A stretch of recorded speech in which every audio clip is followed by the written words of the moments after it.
silence. Skimming through a verse to rehearse for flows eyeless. Without a thought in mind, I shine through the lines. Thoughts combined, causing me to spit. Yo, yo, yo, yo, yo. What up, though? This is your boy, Crispy Daniels, and you are once again on ShowNTalk. All right, y'all. So, the other night, I was scrolling through Netflix. I was bored. You know how when you go through Netflix, it's like they got a bunch of stuff on there that you want to watch, but you can't decide. It's like stuff on there you always wanted to watch, but it's just so many movies and TV shows. I had that problem the other night. So, I was just bypassing everything, even stuff I really wanted to watch. And I came across a movie. Um, it was a movie about nursing, right? In a hospital.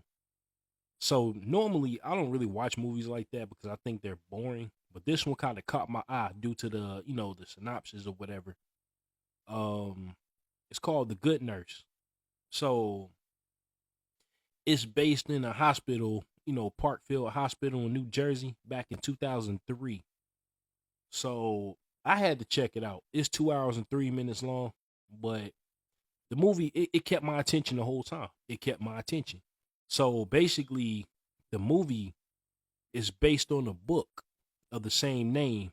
In turn, that book is based on actual events.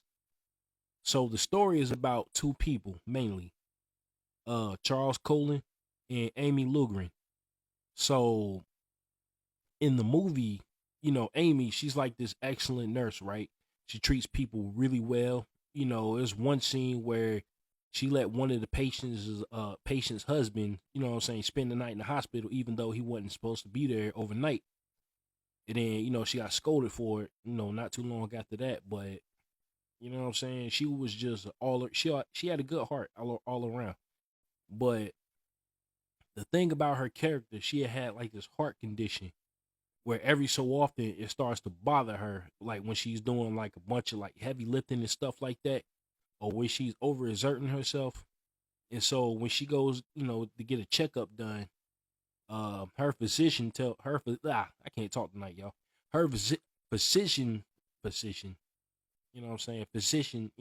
tells her to, she needs to tone it down. She has to get out that field because if she keeps working in that hospital, it could potentially kill her. You know what I'm saying? Her heart. And so, the head of the hospital, her supervisor hires a partner for her to help her out. You know what I'm saying?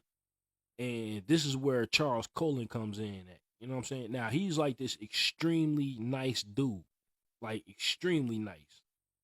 You know what I'm saying? Like he helps her, do whatever, she has to do. And he tells her that he has two daughters and she has two daughters. So he was, trying to get close to her and all that to the point where he starts hanging out of her house with her daughters and all of that. You know what I mean? And at first she doesn't mind because to her, he's a really nice guy until she meets up with, one of her friends that, she's known for years in this restaurant or whatever. And so she was being questioned by detectives about Charles Colin before this. And she was in denial that, he was the one offing the patients because in the last few hospitals he worked in, patients were dying left and right. And so she didn't want to believe that it was him, basically poisoning them with insulin or killing them off with insulin. Like because he was injecting it insulin, in their bags or whatever. And so she was talking to her friend in the restaurant and asking her friend because she knew her friend used to work with this guy. And so she asked him, did, she know Charles Colin? And her friend said yes. But there was a rumor going around her hospital saying that, when he was there, patients were dying left and right. But then after he left, they only had one death. So this is when she started to believe that maybe it was him causing all these deaths. You know what I'm saying? So she starts treating him different. And then she didn't want him at the house with her. You know what I'm saying? She became a little afraid of him. You know what I'm saying? And then he winds up getting fired from the hospital. And their excuse was because he put the wrong date of start date down on his application from the last job, I believe. So You know what I'm saying? And after this, he wants to get closer and closer to her, but at this point, she's just like, nah. You know what I'm saying? She uses the excuse that she want to spend time with her girls alone.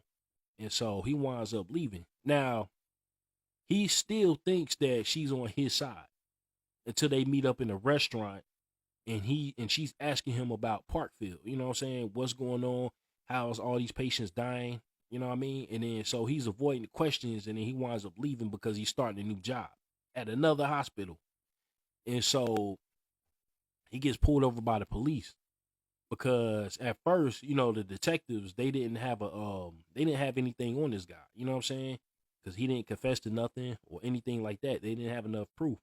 And then the head of the hospital, you know, it seemed like she was trying to cover stuff up, but I'm not sure. She just wanted it all to be over. You know what I'm saying? So, you know, every time the detectives came in to talk to her, she was always trying to, you know, run away from everything. So the black detective, you know, he came in by himself to talk to her in one scene. And so she kept trying to brush it off because she had another meeting to go to. And the dude, you know, basically snapped on her. And so because of that, they got banned from the hospital. So instead of talking to her, they wanted to talk to, you know, Amy Lugren directly. And so they couldn't basically prove that Charles Colin was killing these people unless they had a body. So they had to dig up one, it was like one patient that he killed. And so they had to dig, you know, her body up to do a second autopsy, I believe. And then we come to find out, it was confirmed that she did have insulin in her system. And so this is when they started to come after Charles. And then the scene where they started interrogating him, this is where, you know, you could tell his true colors. You know what I'm saying? His true colors came out. The dude wasn't right. I think he was a little psycho. So, you know, he starts yelling at the detectives and everything, saying, I can't. You know what I mean? Like beating his hand against the table and all of that. And so they still couldn't get nothing from him. So the black detective, you know, he informs Amy that, you know, they got to release him the next day because they don't have any proof, or they can't get proof to, you know, let people know that it was him that, you know, killed these patients. And so Amy decides to go in herself later to talk to Charles, right? And so she basically got into his head. You know what I'm saying? Like he was the only one. Oh, she was the only one that he was going to listen to. And so she convinced him to confess everything. And so when the end of the movie came along, right when he got arrested, you know what I'm saying, or whatever, processed, it shows exactly how many people he confessed to killing. I think it was like 29, if I'm not mistaken. But it was suggested that he killed over 400 patients. And so he was eligible for parole. He'd be eligible for parole in 2403. I was just like, what's the point? You know what I'm saying? Like, that he basically has life. You know what I'm saying? And so that was pretty much the end of the story. This movie was great. You know what I mean? And Amy, you know, going back to her heart condition, she winds up getting heart surgery and everything is fine with her now. She lives with her 2 daughters in Florida, I think. Yeah, I think it's Florida. And so, you know what I mean? They also have a documentary on Netflix called The Killer Nurse. It's also about Charles Colin. You know what I'm saying? But I haven't watched that one. But yo, if you haven't seen this movie and you got Netflix, check it out. I give it a 9 out of 10.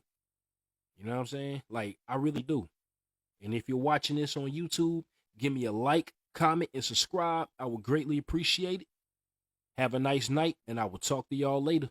Oh, yeah. Shout outs to the Retro 4. Shout outs to Global Mind Podcast. Allmention.com. Check it out. Get your hoodies, get your shirts, get your socks, get your bikinis. We got it all. All right? Check us out. And I will be live tonight on Instagram, World Rule Talk, at 8 o'clock. Check me out there. All right? Peace. The feeling is mutual. Come in, take a seat, share your thoughts with each, and preach it when you speak, so we can share kinetic energy throughout the brainwave. Keep us balanced out and all on the same thing.